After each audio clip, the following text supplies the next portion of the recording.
di ayat 10 itu faqultu astaghfiru rabbakum innahu kana ghaffara. Di lisan Nabi Nuh alaihissalam sudah diajarkan ya, sejak eranya Nabi Nuh alaihissalam bahwa orang-orang yang berbuat salah itu ya diingatkan potensinya. Ada rahmat Allah Subhanahu wa taala untuk memperbaiki kesalahannya sehingga menjadi saleh. Ya, ini satu fitrah. Jadi di setiap era itu selalu percikan rahmat Allah itu diberikan kepada setiap hamba yang melalui utusan-utusan Allah. Di era-eranya ada rasul ya, ada nabi, kemudian rasul nabi berhenti ya dengan hadirnya Nabi Muhammad SAW dan wafatnya beliau, selesai era kenabian, selesai era kerasulan, maka semua petunjuk-petunjuk yang telah sempurna itu diteruskan oleh sahabat beliau dari kalangan ulama. Nanti kalangan ulama ini mengajarkan kepada ulama di generasi selanjutnya, bitabi'in, tabi'ut tabi'un, sampai kemudian kepada kita. Ya, ini pakemnya sudah ada. Jadi dalam diri kita ini boleh jadi setiap manusia itu kan tidak ada yang suci ya, kecuali para nabi dan rasul yang memiliki sifat maksum, dijaga dari kesalahan. Boleh jadi saya, Anda, kita berbuat satu kesalahan, tapi rahmat Allah menjadikan kita itu mendapatkan fitrah untuk memperbaiki itu. Nah, ini yang nggak dimiliki oleh setan. Setan itu salah ya salah, kan? Salah ya salah. Jadi ketika dia berusaha untuk mendapatkan rahmat Allah pun dengan taubat itu selalu terhambat dengan kesombongannya, istakbar itu. Ya, satu kali ditawari untuk bisa mendapatkan ampunan pun, ya lalu diberikan satu syarat untuk hormat kepada jasadnya Adam pun, kan? Itu tetap kemudian dia abai. Sekali lagi saya ingatkan untuk menekankan bahwa kita ini tercipta sebagai manusia, bukan setan. Ya, sepanjang kita menyadari kita manusia dan berbuat salah, maka aktifkan sinyal taubat itu. Ya, sejak di era sebelumnya, bahkan di era Nabi Adam alaihissalam turun ke muka bumi, kemudian juga berkeluarga, ya risalah-risalah tentang taubat itu selalu kemudian disampaikan. Nah, di era Nabi Nuh alaihissalam, Rasul pertama. Jadi kalau Adam itu Nabi yang pertama, Nuh alaihissalam Rasul yang pertama. Umatnya salah. Maka dengan kasih Allah Subhanahu wa taala diturunkanlah kemudian pengingat. Ya, lewat fitrah kemanusiaan ini. Lewat Nabi Nuh alaihissalam disampaikan, faqultu astaghfiru rabbakum innahu kana ghaffara. Ya, maka aku tegaskan kepada kalian, istaghfiru rabbakum, cepat istighfar, cepat balik lagi. Ambil kalimat-kalimat ampunan, ambil kalimat-kalimat tobat ya dari Allah Subhanahu wa taala, menggunakan Rabb tuh yang telah menciptamu, merawatmu, menyayangimu, mengingatkan. Jadi Rabb itu ada nilai-nilai rububiyah di dalamnya. Ya, ada sifat-sifat rububiyah. Ya, bukan sekedar mencipta, tapi juga merawat, memberikan perhatian, memberikan kebutuhan. Kalau dalam bahasa bebasnya Allah seakan ingin mengatakan, hei, aku kan yang cipta engkau, ya kan? Engkau berbuat salah, aku berikan kesempatan untuk saleh. Aku kirimkan di kalimat taubat, aku berikan kesempatan untuk memperbaiki diri. Kenapa engkau nggak ambil, ya kan? Ya, indah sekali gitu. Ya, aku ciptakan engkau salah, aku berikan jalan saleh. Kenapa ketika aku berikan jembatan untuk memperbaiki diri, engkau tidak ambil? Maka lewat Nabi Nuh alaihissalam, sejak di era kerasulan pertama itu diingatkan. Sampai nanti puncaknya di era Nabi Muhammad sallallahu alaihi wasallam. Faqultu astaghfiru rabbakum innahu kana ghaffara. Kata Nabi Nuh alaihissalam, aku tegaskan, innahu kana ghaffara. Sungguh Allah Subhanahu wa taala itu telah menetapkan pada dirinya bahwa Ia Maha mengampuni seluruh dosa-dosa. Jadi ada ghafir, ya, ada ghaffar, ada ghafur, dan nanti dilekatkan dengan rahim pada puncaknya. Ya. Misalnya di surat Ghafir, di ayat yang ketiga, Ghafirid dzambi wa qabilit taubi, itu menggunakan kata Ghafir. Lalu kalau kita jadikan superlatif, ya, dinaikkan lagi tingkatnya menjadi lebih banyak, terus mengampuni dosa, mengampuni lagi, itu dirubah kalimat dari Ghafir menjadi Ghaffar. Kalau tanpa batas diberikan kemudian sifat yang ketiga yaitu Ghafur.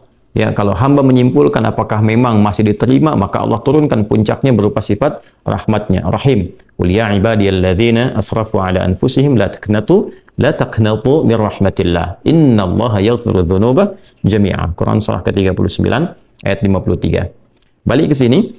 Ya, jadi ini gambaran yang pertama.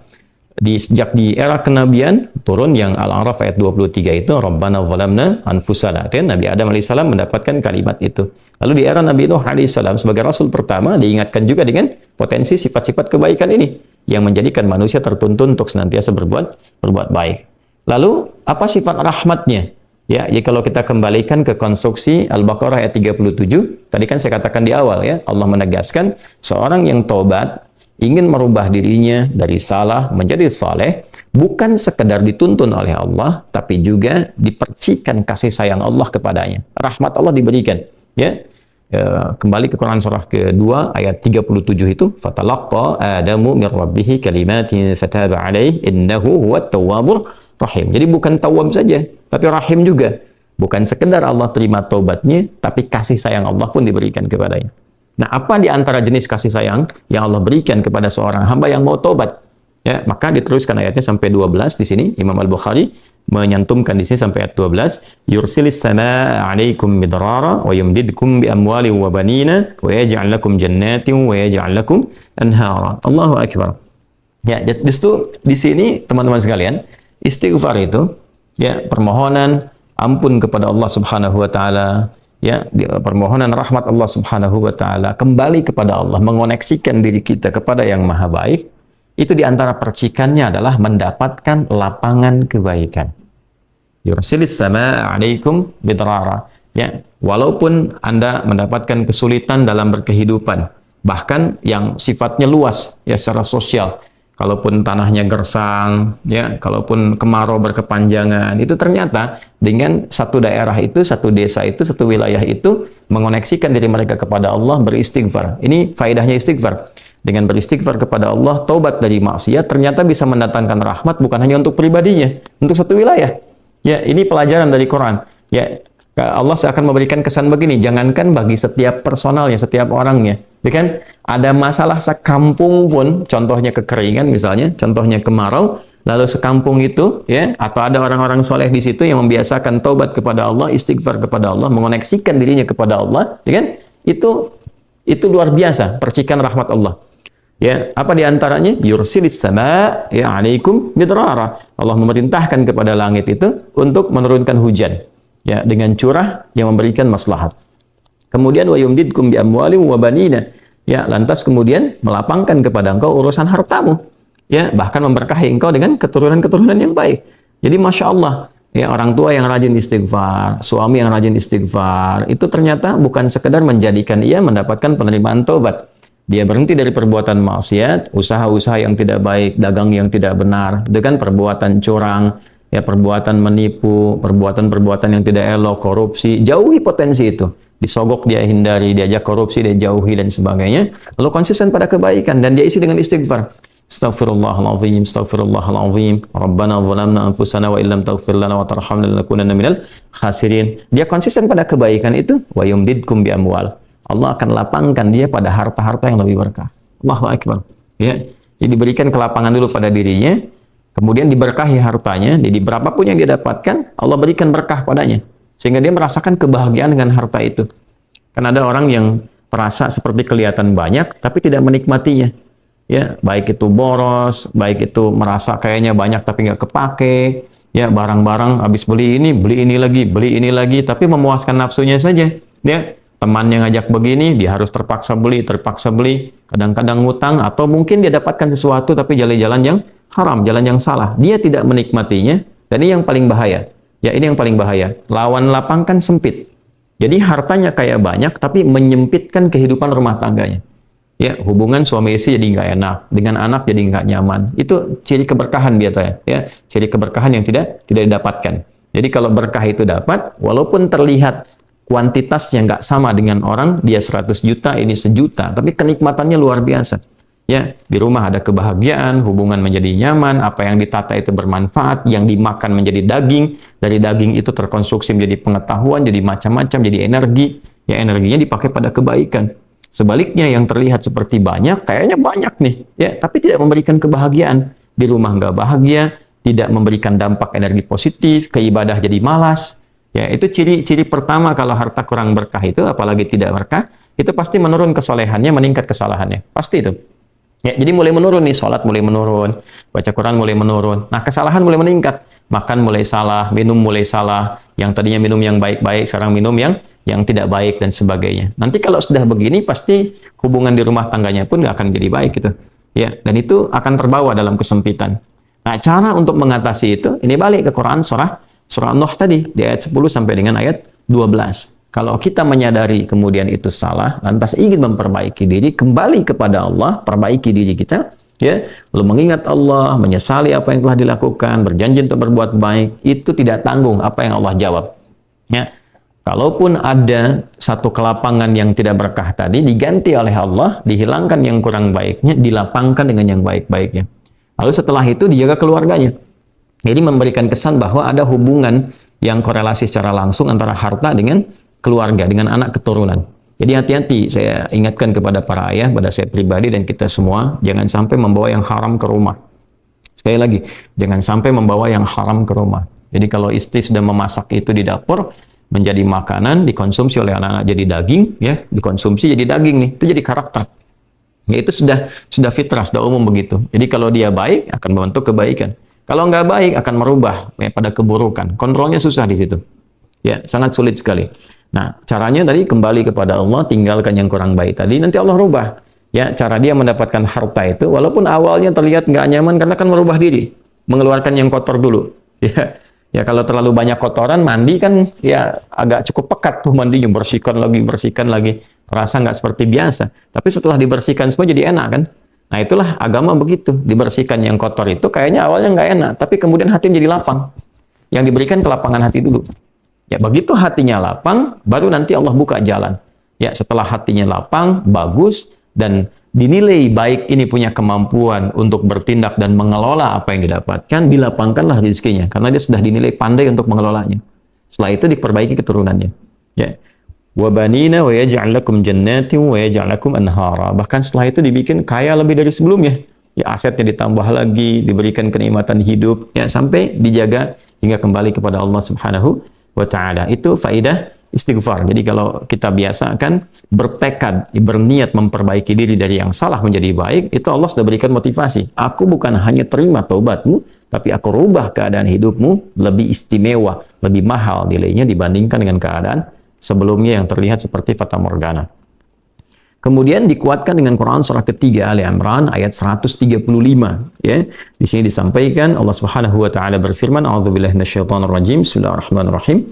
Walladzina idza fa'alu fahishatan aw zalamu anfusahum ini dzakarullaha fastaghfaru lidzunubihim wa may yaghfiru dzunuba illa Allah wa lam yusirru ala ma fa'alu wa hum ya'lamun. Di highlight di sini di firman Allah Subhanahu wa taala, dzakarullaha fastaghfaru lidzunubihim. Ya, yaitu orang-orang yang mendapatkan rahmat Allah Subhanahu wa taala itu. Jadi ini korelasinya dengan ayat 133. Jadi ayat 133 itu Allah Subhanahu wa taala berjanji bagi orang-orang yang menyegerakan istighfar. Jadi ingat dosa hari ini nih. Sekarang misalnya malam nih, kita ingat ada dosa yang dikerjakan. Lantas ketika ingat itu istighfar. Istighfar minta ampun sama Allah gitu kan. Itu menyegerakan sesuatu tanpa jeda disebut dengan sara'a.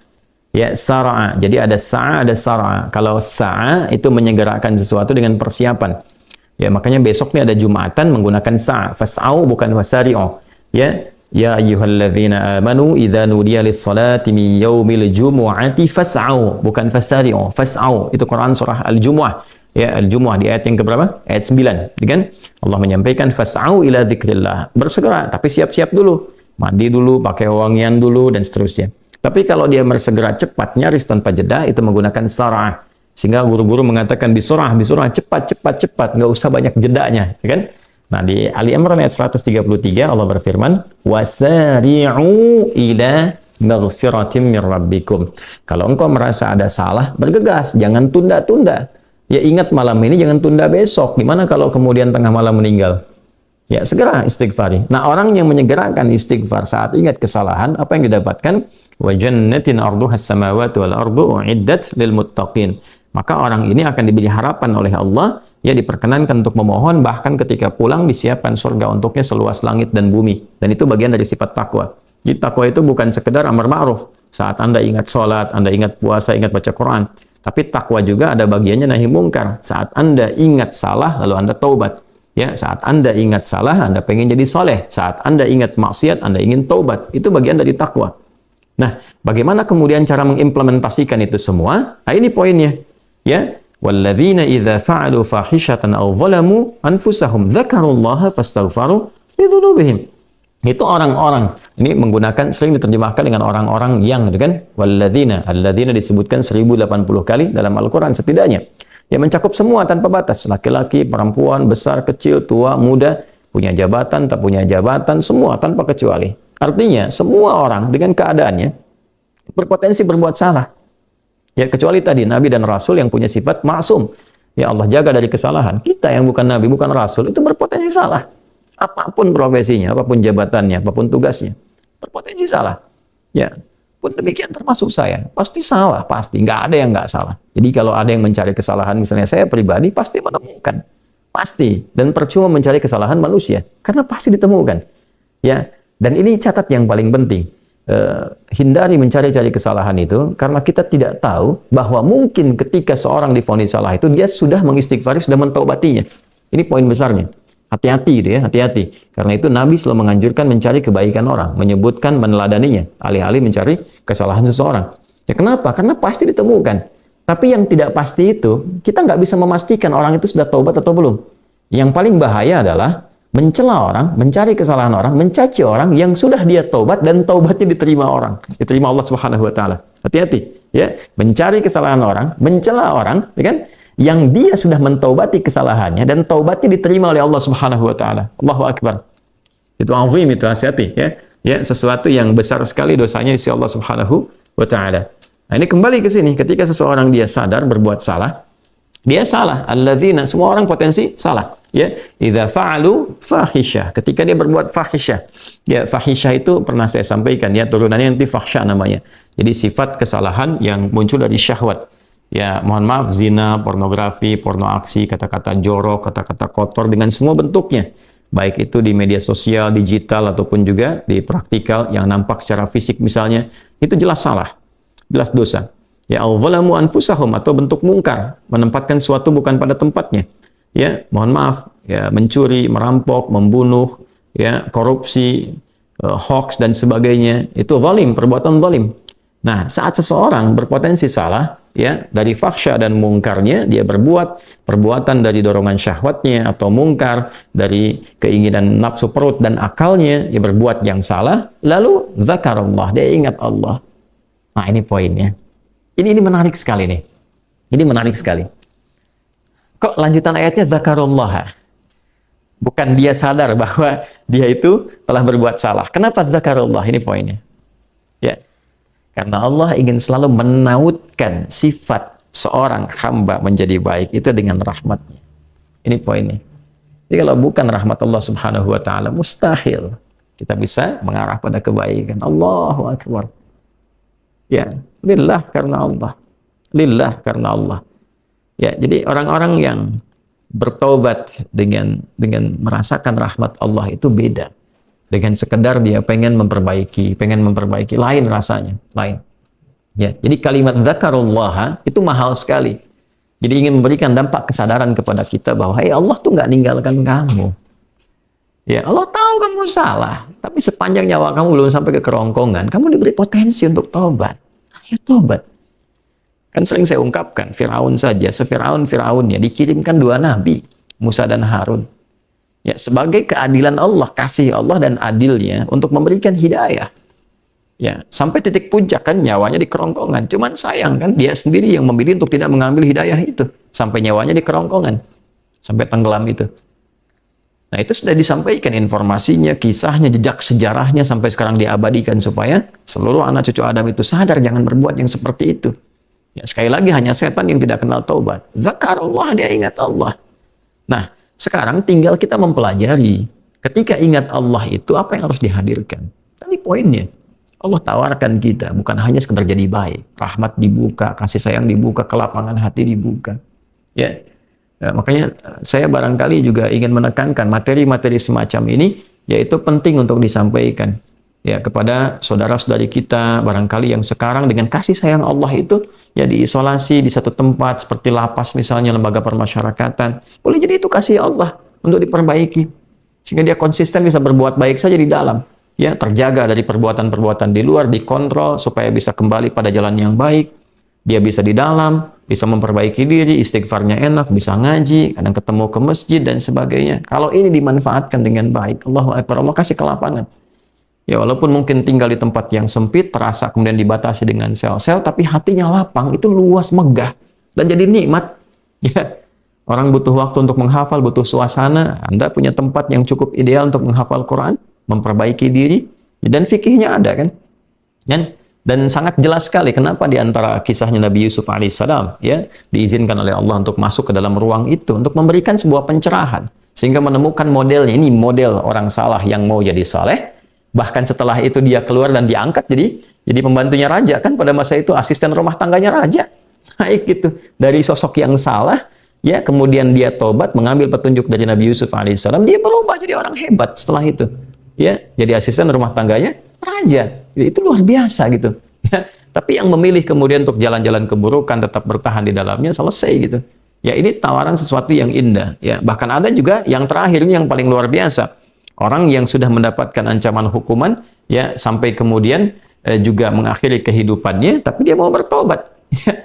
Maka dia bisa mengakhiri kehidupannya itu dengan apa yang telah ditetapkan misalnya. Kan kita nggak tahu garis takdir itu bagaimana. Ya. Wallahu alam, tiba kemudian manusia memberikan hukuman tapi Allah dengan kehendaknya merubah itu semua, bisa berubah ya. Tapi kemudian kalau itu bersamaan dengan takdir yang telah Allah tetapkan, dia menjadi baik. Jadi di Islam itu selalu ada solusi dan pedomannya mengantarkan pada kebahagiaan. Itu poin tertingginya.